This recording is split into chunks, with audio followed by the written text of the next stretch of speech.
আলহামদুলিল্লাহ আমাদের কুরবানি ছিল এবার একটা শিপ, তো সেটা আমরা নিয়ে নিলাম।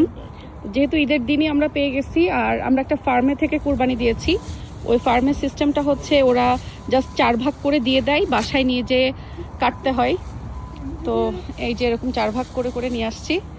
এবার বাসায় নিয়ে গিয়ে সেজার পাপা বাংলাদেশে যেভাবে কুরবানিটা আর কি হয়, যে নিজেরাও হাত লাগায় কেটে কেটে ইয়ে করে, সেইভাবে ওর করার ইচ্ছা। নর্মালি কিন্তু এখানে বুচার শপগুলোতে বুকিং দিলে ওরা একবারে মাংস পিস পিস করে প্রসেস করে একদম তারপরে ডেলিভারি করে, বাট এবার আমরা বুচার শপে কুরবানি বুকিং করি নাই। এবার আমরা লন্ডনে একটা ফার্মে বুকিং করেছিলাম।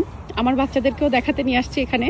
যদিও কুরবানি জবে হওয়ার সময়টা ওরা আসলে কিভাবে করে ওইটা দেখা অ্যালাউ না, ওইটা এখানে দেখতে দেয় না কাউকেই। তো জবে হওয়ার পরে ওরা জাস্ট মাংসটাকে যেভাবে পলিথিনে করে এই যে 4 ভাগ করে করে দিয়ে দিচ্ছে। হ্যাঁ, নাহলে ছিঁড়ে যাবে। তো এখন আমরা বাসায় নিয়ে যাচ্ছি, তারপরে কাটাকুটির পালা।